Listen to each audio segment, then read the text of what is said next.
तो अब हमें दो वेक्टर को मल्टीप्लाई करना है, तो किस तरह से कर सकते हैं। तो सपोज़ हमारे पास एक वेक्टर है, वेक्टर ए, और दूसरा है वेक्टर बी। अब ये दोनों वेक्टर को हमें सपोज़ मल्टीप्लाई करना है, तो हम आइदर स्केलर प्रोडक्ट ले सकते हैं या तो वेक्टर प्रोडक्ट। अब स्केलर प्रोडक्ट का मतलब क्या है, ए और बी के बीच में डॉट इस तरह से रिप्रेजेंट किया जाता है, scalar product of two vectors. और vector product of two vectors को कैसे डिफाइन किया जाता है, वेक्टर ए क्रॉस वेक्टर बी। तो this is the vector product of two vectors, और ये है scalar product of two vectors. जब scalar product of two vectors करेंगे तो उसकी रिजल्टेंट वैल्यू ओनली मैग्नीट्यूड आएगा। मतलब resultant value of two vectors, scalar product of two vectors is always a scalar that is magnitude, it has only magnitude. पर जब हम vector product of two vectors करेंगे, मतलब क्रॉस प्रोडक्ट करते हैं, तो उसके पास magnitude as well as direction दोनों मिलेगा हमें। कैसे कैलकुलेट करते हैं, तो उसकी फॉर्मूला है A dot B is magnitude of A into magnitude of B into cos theta.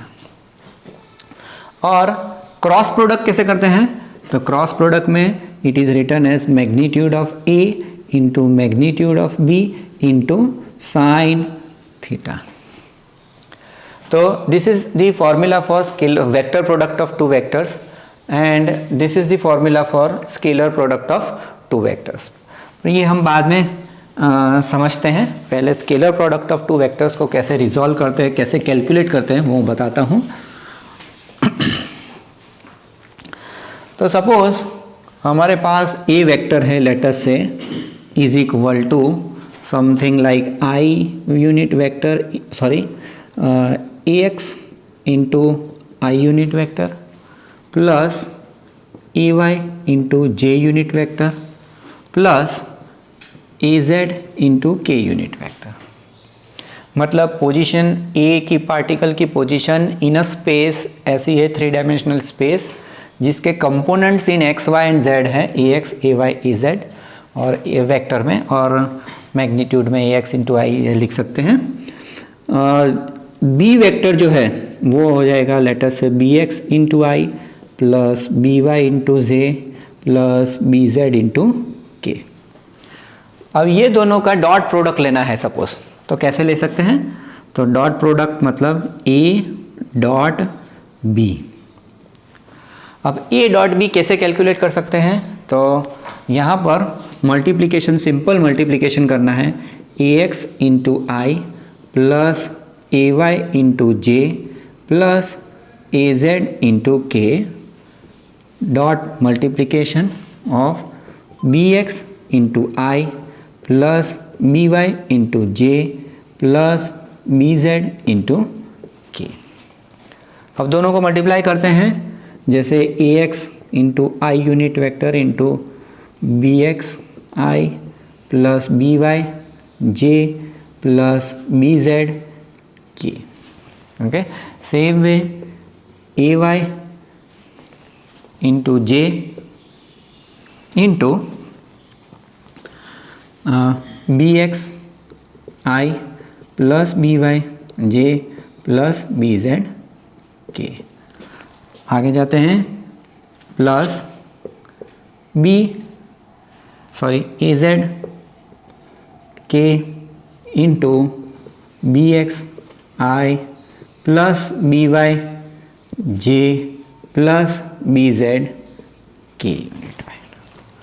अब जब भी आप मल्टीप्लाई करते हैं तो याद रखना है कि दो बेस वेक्टर्स, मतलब दो यूनिट वेक्टर अगर सेम है तो उसका प्रोडक्ट 1 आएगा। जैसे I unit vector into I unit vector is always 1, J unit vector dot J unit vector is 1, K unit vector dot K unit vector is 1। मतलब दोनों बेस वेक्टर या दो यूनिट वेक्टर्स का मल्टीप्लिकेशन इज ऑलवेज 1। पर अगर दोनों base vector different है, two different base vectors, या तो you can say two different unit vectors like I dot J या तो j डॉट k या तो k dot i, anything, two different vectors अगर लेते हैं, दैट विल बी ऑलवेज 0। तो ये हमें याद रखना है whenever you are doing a scalar product of two vectors. तो यही वैल्यूज़ या मेथड यहाँ पर अप्लाई करेंगे। तो यहाँ पर देख सकते हैं ax इंटू बी एक्स, आई वेक्टर, तो आई अगर है तो 1 आएगा, तो हमें वैल्यू मिलेगी ax into B X. ax I unit vector into B Y J unit vector. अब आई डॉट जे तो 0 है, तो ये वैल्यू हो जाएगा 0। Similarly I dot K, again it will be 0। So हमारे इस मल्टीप्लिकेशन में से वैल्यू आई ax into B X. Same way A Y into J unit vector और आई यूनिट वेक्टर, तो दोनों डिफरेंट वेक्टर्स हैं, इसीलिए मल्टीप्लिकेशन विल बी 0। पर A Y J into B Y J unit vector, J dot J is always 1, so हमें value मिलेगी A Y into B Y. आगे जाते हैं A Y J into B Z K. अब आपको समझ में आ गया होगा, J into K is 0, so A Y Z B Z is 0। आगे चलते हैं ए जेड में। तो ए जेड के vector into I unit vector is 0, K vector into J vector is 0, so you will get A Z into B Z. So your A dot B, if you see, it is equal to A x B X plus A Y B Y plus A Z B Z. तो इस तरह से हम दो vectors को multiply कर सकते हैं। मैं एक एग्जांपल लेता हूँ।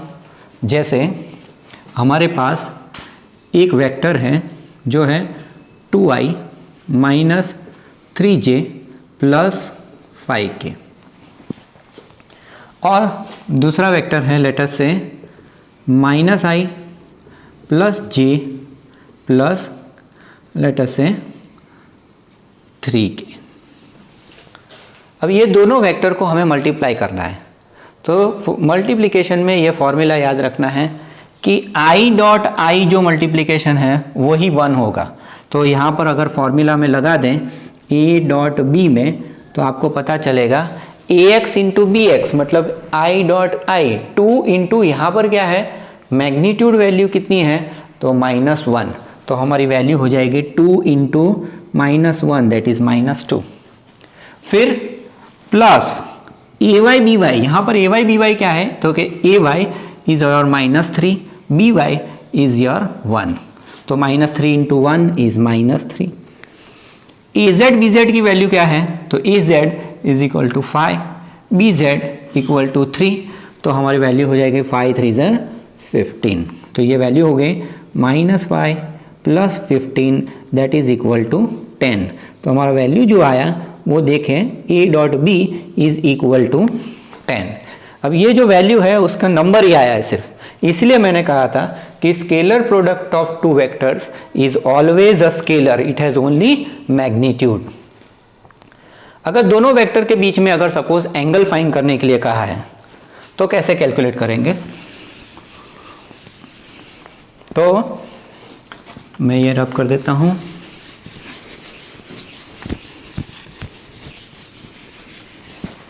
अगर हमारे पास ये दो वेक्टर्स हैं, अब दोनों वेक्टर के बीच में एंगल फाइंड करना है, तो हमारे पास फॉर्मूला है a dot B is equal to magnitude of a into magnitude of b into cos theta. तो हमें पहले a डॉट बी कैलकुलेट करना पड़ेगा, तो हमने a डॉट बी तो अभी कैलकुलेट कर लिया, उसकी वैल्यू आई 10। अब एंगल फाइंड करना है थीटा, तो हमें मैग्नीट्यूड ऑफ ए और मैग्नीट्यूड ऑफ बी पता होना चाहिए, तो हम मैग्नीट्यूड ऑफ ए कैलकुलेट कर सकते हैं। तो मैग्नीट्यूड ऑफ ए कैसे कैलकुलेट करते हैं, तो जो भी वैल्यू है ओके उसमें उसका मैग्नीट्यूड लेना है, तो फॉर्मूला आएगी ax square plus ay square plus az square उसका रूट। तो ये कैसे कैलकुलेट कर सकते हैं, तो यहाँ पर देखिए ax इज इक्वल टू 2, तो 2 square plus -3 square plus 5 square, so value will be 4 plus 9 plus 25, तो 13, सो ये हो जाएगा 38।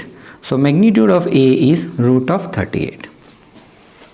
Same way magnitude of b हम कैलकुलेट कर सकते हैं। Same formula, it is b x square plus B y square plus b z जेड square.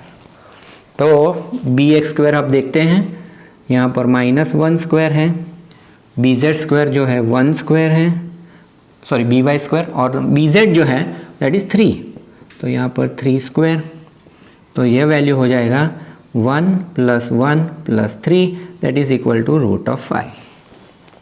अब आपको मैग्नीट्यूड ऑफ ए पता है, मैग्नीट्यूड ऑफ बी पता है, ए डॉट बी पता है, तो यू कैन कैलकुलेट एंगल।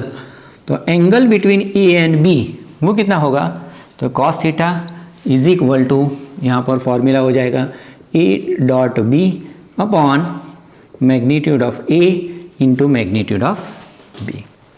अब magnitude of A dot B, तो ए डॉट बी हमने कैलकुलेट कर लिया 10, मैग्नीट्यूड ऑफ ए कितना है,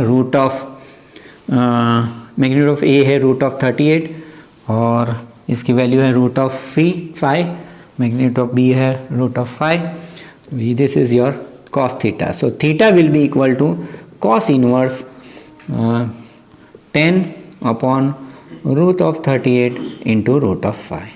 So this will give us the angle between the two vectors।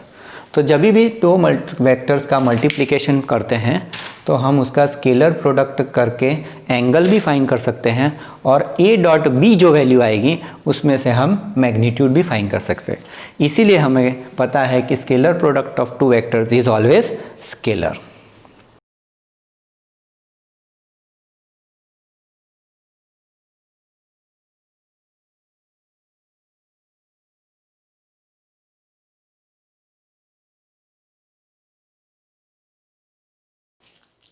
Okay, आपने अभी dot product between two vectors study किया। अभी हम देखते हैं कि दो वेक्टर्स को एक और तरह से भी हम मल्टीप्लाई कर सकते हैं, जिसको हम वेक्टर प्रोडक्ट कहते हैं, या पॉपुलरली इसे क्रॉस प्रोडक्ट भी कहते हैं। तो जब भी हम दो वेक्टर को मल्टीप्लाई करते हैं तो या तो उससे स्केलर बनता है या वेक्टर बनता है। तो दो प्रोडक्ट को मल्टीप्लाई करते हैं, जब वेक्टर बनता है तो इसको वेक्टर प्रोडक्ट कहते हैं। ठीक है, सपोज हमारे पास एक वेक्टर है वेक्टर ए और एक और वेक्टर है वेक्टर बी। तो इन दोनों के बीच के क्रॉस प्रोडक्ट को हम डिफाइन करते हैं A cross B equals to A B sine theta. और क्योंकि ये एक वेक्टर है, इसके साथ इस क्रॉस प्रोडक्ट की जो डायरेक्शन है इसको हम एक यूनिट वेक्टर n से रिप्रेजेंट करते हैं। तो यहाँ पे a क्रॉस b में a और b जो है वो वेक्टर a और वेक्टर b का मैग्नीट्यूड है। साइन थीटा में थीटा जो है वो a और b के बीच का एंगल है। इसमें थीटा जो है लेस देन इक्वल टू पाई है, मतलब कि जो छोटा एंगल है वो कंसीडर करना है। और वेक्टर n जो है ये a क्रॉस b की डायरेक्शन देता है। इस वेक्टर n के बारे में एक इम्पॉर्टेंट चीज़ ध्यान में ये रखनी है कि वेक्टर n जो होगा, जो कि cross product of a cross b है, ये a और b दोनों को परपेंडिकुलर होता है।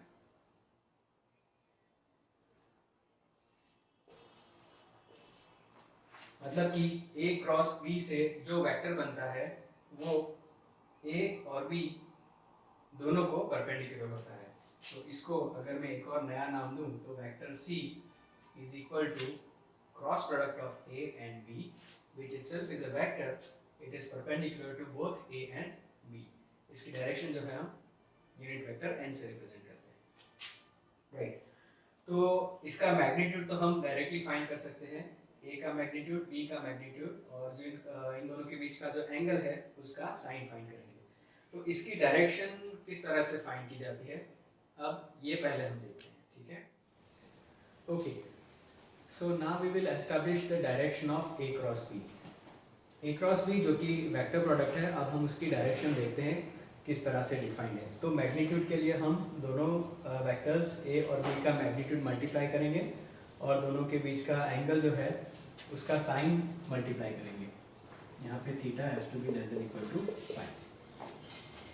तो ये जो वेक्टर प्रोडक्ट का रिजल्टेंट वेक्टर है c, या यूनिट वेक्टर n कहेंगे, तो इसकी डायरेक्शन हम कैसे फाइंड करेंगे? तो इसकी डायरेक्शन जो है दोनों वेक्टर a और b को परपेंडिकुलर होती है। तो डायरेक्शन फाइंड करने के लिए हम क्या करेंगे, दोनों वेक्टर्स को टेल टू टेल कनेक्ट करेंगे, ठीक है। फॉर एग्जांपल वेक्टर a जो है, लेट्स से ये वेक्टर a इस डायरेक्शन में है और वेक्टर b जो है ये इस डायरेक्शन में है। तो इन दोनों के क्रॉस प्रोडक्ट की डायरेक्शन को एस्टैब्लिश करने के लिए हम सबसे पहले वेक्टर b को वेक्टर a की टेल पे रखेंगे, ठीक है।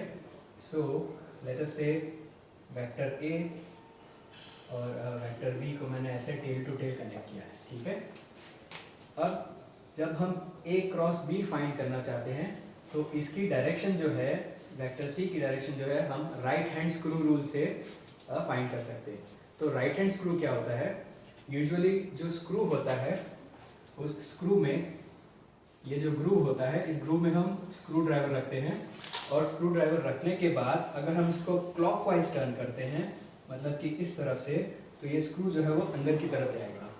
तो ये होता है right hand screw. Left hand screw में क्या होता है कि लेफ्ट हैंड स्क्रू में अगर आप इसको एंटी क्लॉकवाइज टर्न करोगे तो वो बाहर की तरफ आता है। तो a क्रॉस b फाइंड करने के लिए हम एक राइट हैंड स्क्रू लेंगे और इस राइट हैंड स्क्रू को, ये जो प्लेन बन रहा है a और b के बीच का जो समतल बन रहा है, उसके ऊपर ऐसे, टेल के ऊपर ऐसे रख देंगे, लाइक दिस।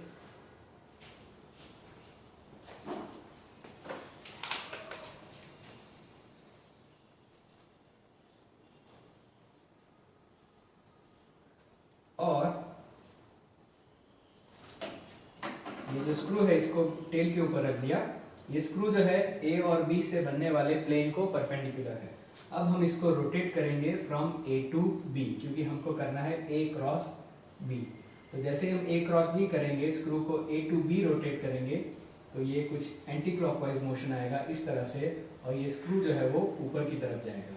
तो ये जो ऊपर की तरफ की डायरेक्शन है, यही a क्रॉस b यानी कि वेक्टर c की डायरेक्शन होगी। इसको एक और तरीके से भी फाइंड कर सकते हैं, जिसको कहते हैं राइट हैंड थंब रूल, जो कि इससे थोड़ा इजी है समझने में। इसके लिए हम क्या करते हैं, हमारा राइट हैंड लेते हैं और हमारी जो उंगलियां हैं उसको a से b की तरफ रोटेट करते हैं, लाइक दिस, और थंब को जो है 90 डिग्रीज पे रखते हैं। तो इस तरह से हमारा पाम लिया और थंब 90 डिग्रीज रखा, फिर a टू b ऐसे रोटेट करेंगे, तो जो भी प्लेन है उसके परपेंडिकुलर डायरेक्शन जो होगी वही डायरेक्शन होगी c की, राइट। अब देखते हैं कि a क्रॉस b की डायरेक्शन ऊपर की तरफ है, तो b क्रॉस a किस तरफ आता है। अगर हम b क्रॉस a करते हैं तो सेम स्क्रू को हम यहीं पे रखेंगे, दोनों वेक्टर्स को टेल टू टेल कनेक्ट किया है और स्क्रू को भी टेल के ऊपर रखा है, लेकिन अब मोशन किस तरफ होगा, b से लेके a की तरफ होगा। तो अगर हम स्क्रू को ऐसे घुमाएंगे क्लॉकवाइज, तो आप देखेंगे कि स्क्रू किस तरफ घूमेगा, नीचे की तरफ जाएगा। So this will be the direction of c। So b cross a और a क्रॉस b में डिफरेंस क्या है, a क्रॉस b की जो डायरेक्शन आ रही है b क्रॉस a उससे एग्जैक्टली अपोजिट है, और जब अपोजिटली डायरेक्टेड होगा तो हम ऐसा लिख सकते हैं b cross a is equal to minus of a cross b। ये बहुत बड़ा डिफरेंस है डॉट प्रोडक्ट और वेक्टर प्रोडक्ट में। डॉट प्रोडक्ट में हम देखते हैं कि a डॉट b जो है is equal to b dot a होता है, लेकिन वेक्टर प्रोडक्ट में a डॉट b या sorry a cross b is not equal to b cross a cross b is equal to minus b cross a, ठीक है। इसको बोलते हैं commutative property. Dot product commutative है, जबकि वेक्टर प्रोडक्ट जो है वो एंटी कम्यूटेटिव है।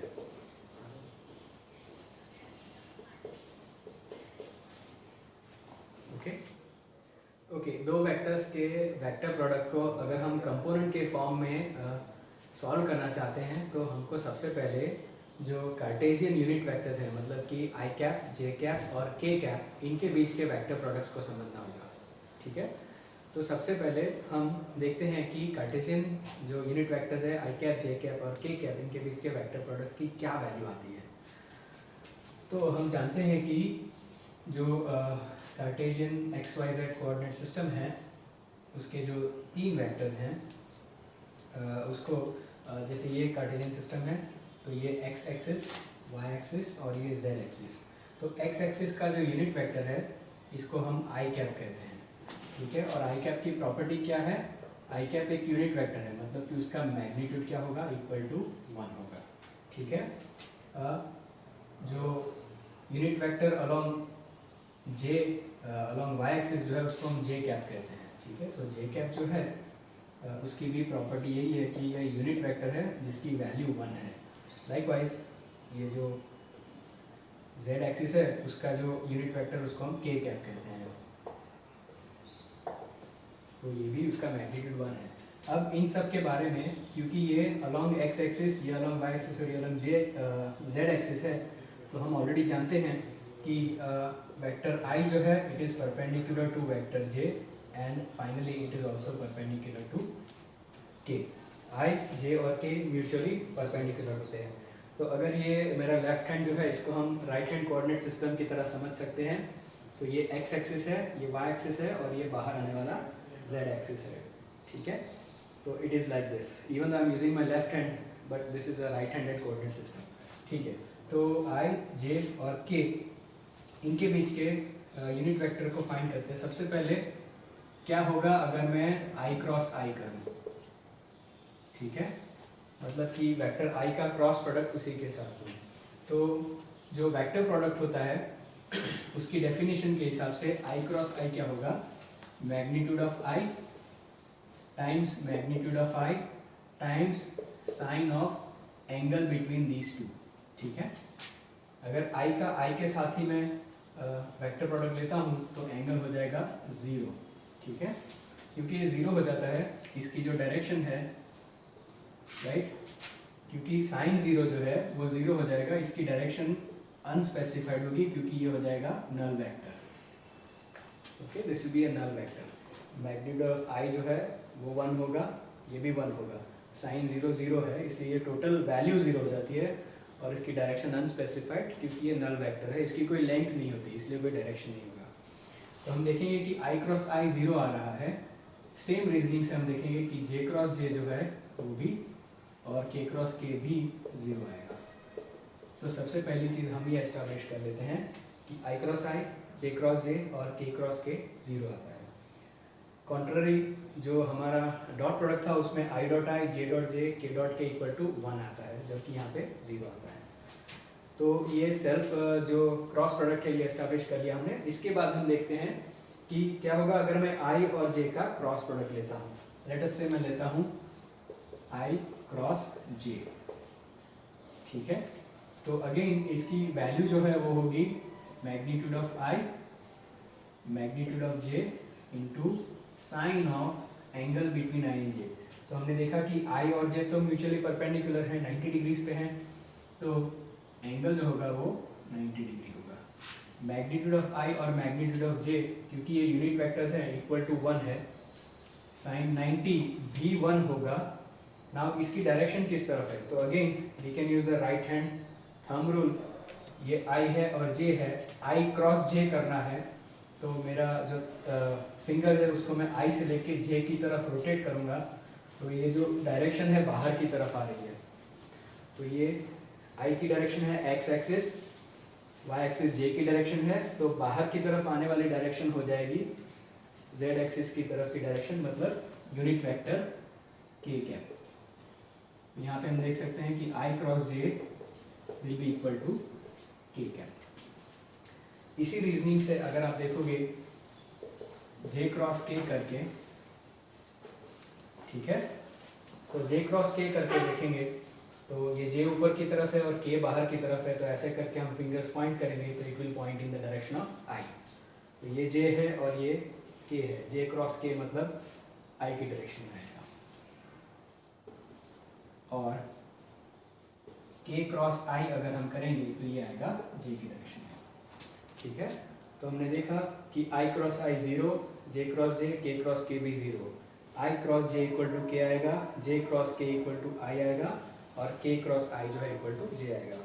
अब हम जानते हैं कि ये क्रॉस प्रोडक्ट एंटी कॉम्यूटेटिव होता है, इसका मतलब अगर i क्रॉस j की जगह मैं j क्रॉस i करूँगा, j क्रॉस i करूँगा तो ये हो जाएगा minus i cross j, minus I cross J मतलब माइनस के हो जाएगा। So this is minus K. Likewise ये जे क्रॉस के की जगह अगर के क्रॉस जे करेंगे तो ये हो जाएगा माइनस आई, और के क्रॉस आई की जगह अगर आई क्रॉस के करेंगे तो ये हो जाएगा माइनस जे। ओके, इसको एक बहुत ही आसान तरीके से हम याद रख सकते हैं।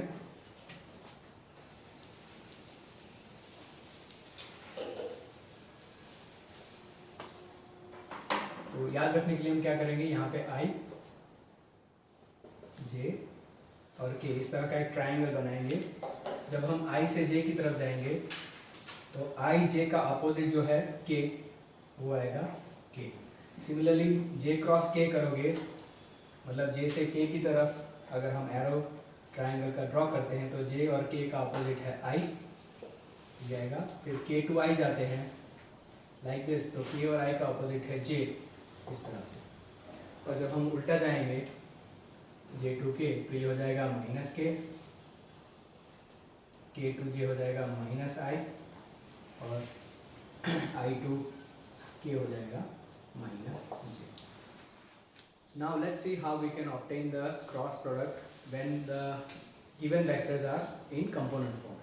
अब देखते हैं कि अगर हमको वेक्टर्स कंपोनेंट फॉर्म में दिए हैं, मतलब कार्टेशियन कंपोनेंट फॉर्म में दिए हैं, तो हम वेक्टर प्रोडक्ट कैसे निकाल सकते हैं। तो इसके लिए हम जो ओरिजिनल रिलेशंस जो कार्टेशियन यूनिट वेक्टर्स के अभी डिफाइन किए थे, अभी डिराइव किए थे, उनका यूज़ करेंगे। सो वी नो कि I cross I will be equal to J cross J will be equal to k cross k will be equal to 0, ये हमें पता है, ठीक है, इट्स अ नल वेक्टर। और i cross j is equal to k, j cross k is equal to I, और k cross I cap this will be equal to j cap। ये जो साइक्लिक परम्यूटेशंस हैं तो इनका हम use करेंगे। अगर हमें कोई वेक्टर a है, वो कंपोनेंट के फॉर्म में दिया है, लेट अस से कार्टेशियन तीनों कंपोनेंट है, तो a x i cap, A Y j cap plus A Z k cap. Similarly vector B दिया है b x i cap plus B Y j cap plus B Z k cap. तो इसका जब हम cross product निकालना चाहते हैं तो क्रॉस प्रोडक्ट होगा ए क्रॉस बी। तो ये निकालने के लिए हम पहले ए को कंपोनेंट फॉर्म में लिखेंगे और उसका क्रॉस प्रोडक्ट बी को कंपोनेंट फॉर्म में लिखने के बाद करेंगे। सो ए x i cap plus A Y j cap plus A Z k cap, इसका क्रॉस करना है हमें B x i cap plus B Y j cap plus B Z k cap के साथ। अब ये क्रॉस प्रोडक्ट करते समय हमको ध्यान में रखना है कि ये जो कंपोनेंट्स हैं ए X A Y A Z, ये तो सिंपल प्योर नंबर्स हैं। जो वेक्टर पार्ट है वो आई कैप जे कैप और के कैप की वजह से आ रहा है। Likewise b x B Y और बी जेड सिंपल नंबर्स हैं, आई कैप जे कैप और के कैप की वेक्टर है। तो जब भी हम क्रॉस प्रोडक्ट करेंगे तो क्रॉस सिर्फ आई जे और के इनके बीच में ही होगा। तो हम इसको कंपोनेंट बाय कंपोनेंट सॉल्व कर सकते हैं। पहले ए एक्स आई का क्रॉस प्रोडक्ट हम इन सभी कंपोनेंट्स के साथ देते हैं। तो यहाँ पे जब मैं ए एक्स आई कैप का क्रॉस प्रोडक्ट लेता हूँ बी एक्स आई कैप के साथ, तो ए एक्स और बी एक्स तो सिंपल नंबर्स हैं तो वो मल्टीप्लाई हो जाते हैं, नॉर्मल मल्टीप्लिकेशन। लेकिन आई का आई के साथ क्रॉस प्रोडक्ट बनता है, सो आई क्रॉस आई होगा। तो ये पहली टर्म हमने मल्टीप्लाई की, फिर प्लस, ठीक है, A x i cap cross B Y j cap. तो बी वाई और ए एक्स ये दोनों तो प्योर नंबर्स हैं, तो ये हो जाएगा सिंपल मल्टीप्लिकेशन ए एक्स बी वाई, फिर आई क्रॉस जे, फिर third component last one A x i cap cross B Z k cap. तो ए एक्स और बी जेड तो सिंपल नंबर्स मल्टीप्लाई हो जाएंगे, आई कैप क्रॉस के कैप। ओके, फिर हम सेकेंड कंपोनेंट लेंगे, इसका सबके साथ क्रॉस प्रोडक्ट हो गया। अब ये कंपोनेंट लेंगे ए Y j cap cross B x i cap. A Y और बी एक्स तो नंबर्स हैं, तो ये हो जाएगा ए वाई बी एक्स जे कैप क्रॉस आई कैप। प्लस ए Y j cap cross B Y j cap, तो ये हो जाएगा ए Y B Y j cap cross जे कैप, फिर ए Y b Z J cap cross के कैप।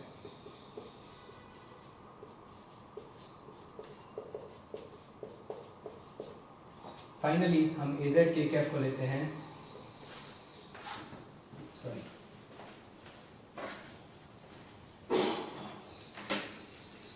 यहाँ पे प्लस और यहाँ पे भी प्लस, ये सभी कंपोनेंट्स हम ऐड करेंगे।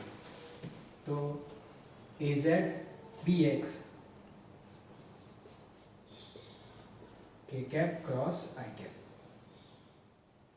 प्लस ए जेड बी वाई के कैप क्रॉस जे कैप प्लस ए Z B Z k cap cross के कैप।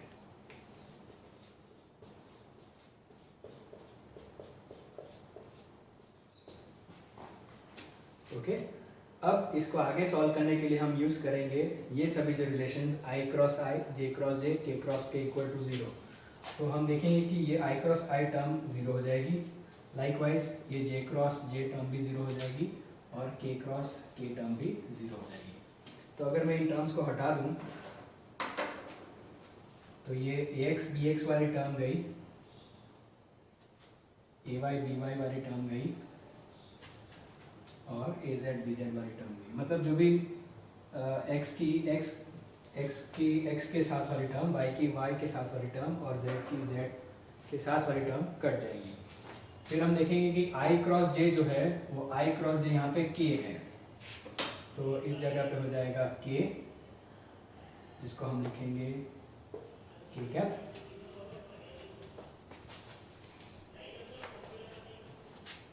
ठीक है।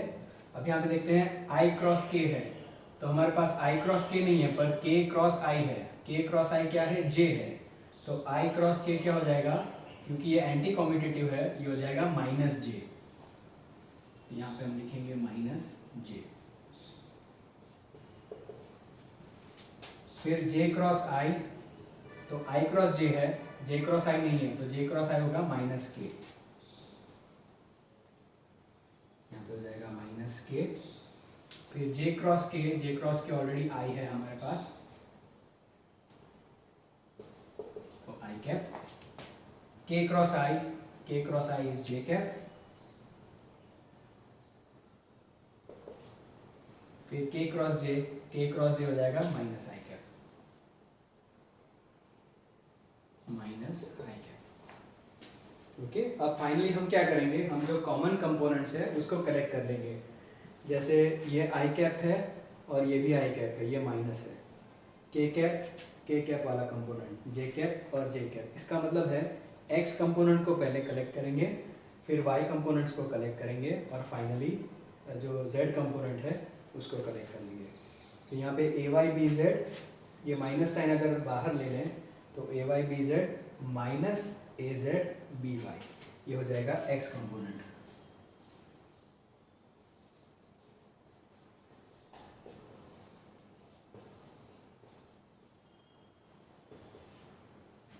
ठीक है, उसके बाद यहाँ पे देखते हैं ए एक्स बी जेड माइनस जे कंपोनेंट और ए जेड बी एक्स। ठीक है, तो यहाँ पे अगर हम जे कैप को कॉमन लेते हैं तो A Z B x minus A x B Z, लेकिन यहाँ पे मैं एक माइनस साइन आगे रखूँगा, तो ये माइनस जे अगर मैं यहाँ पे निकालता हूँ तो ये हो जाएगा A x B Z minus, अब ये प्लस जो है वो माइनस हो जाएगा A Z B X. Right, usually हम जब तीन कंपोनेंट वेक्टर्स का क्रॉस प्रोडक्ट होता है तो बीच वाली टर्म को नेगेटिव रखते हैं, क्योंकि इसको एक और तरीके से सॉल्व किया जाता है जिसको डिटर्मिनेंट कहते हैं, और उसमें ये टर्म नेचुरली नेगेटिव लेते हैं। ठीक है, तो a x B Z minus a Z B x, finally k cap को कॉमन लेते हैं तो a x B y minus a Y b x.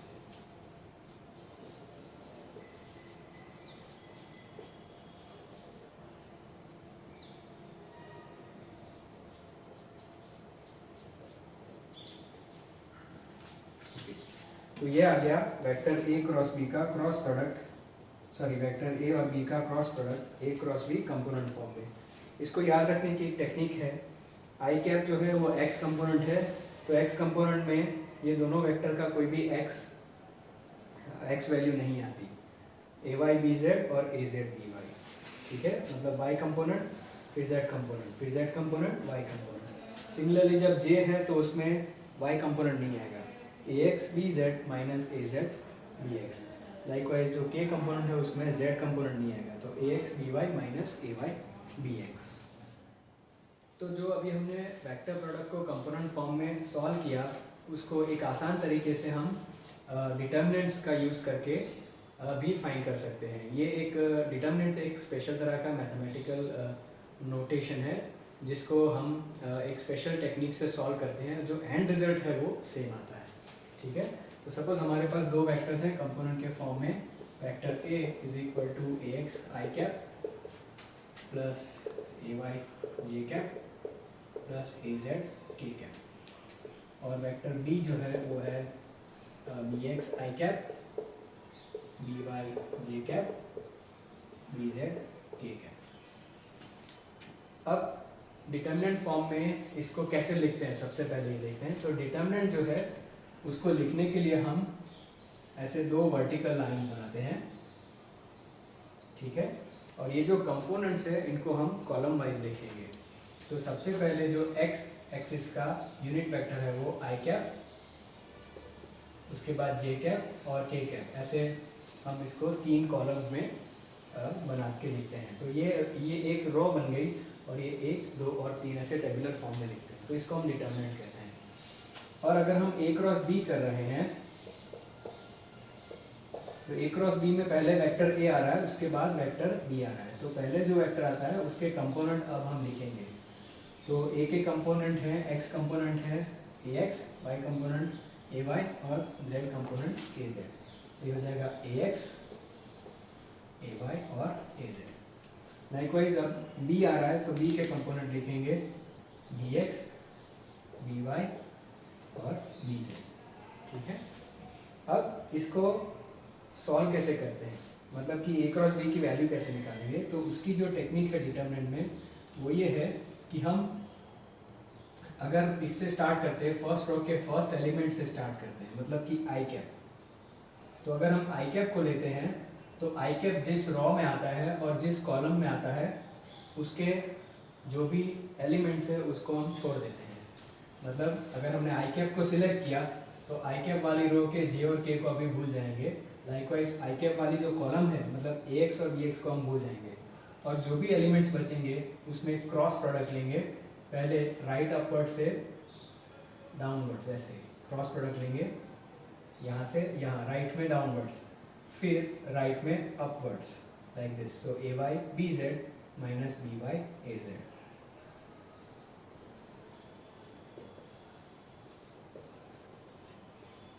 तो इस तरह से हम क्रॉस प्रोडक्ट लेते हैं, तो ए वाई बी जेड फिर बी वाई ए जेड। तो ये एक कंपोनेंट के लिए हमने सॉल्व कर लिया। अभी हम दूसरा कंपोनेंट लेते हैं जो कि है जे कैप। तो अब जब हम दूसरा कंपोनेंट लेते हैं तो इसको हम माइनस कर देते हैं, ठीक है। ये डिटर्मिनेंट में हम ऐसा करते हैं, तो क्योंकि ये फर्स्ट रो और सेकंड कॉलम में है तो ये जे जो है वो माइनस लेंगे। अगेन जे जिस रो में है और जिस कॉलम में है इसको हम भूल जाएंगे, इसका मतलब आई जे के भूल जाएंगे और ये ए वाई बी जेड भूल जाएंगे। तो जो बचा ए एक्स और बी जेड उसका राइट में डाउनवर्ड फिर राइट में अपवर्ड, मतलब A x B Z minus B X A Z. इस तरह से क्रॉस मल्टीप्लिकेशन करेंगे।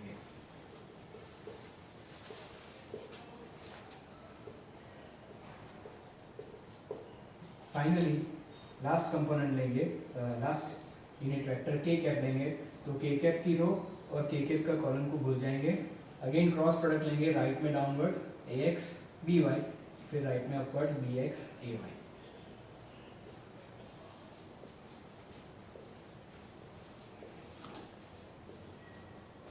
तो इस तरह से हम क्रॉस प्रोडक्ट को डिटर्मिनेंट के फॉर्म में लिख के भी सॉल्व कर सकते हैं।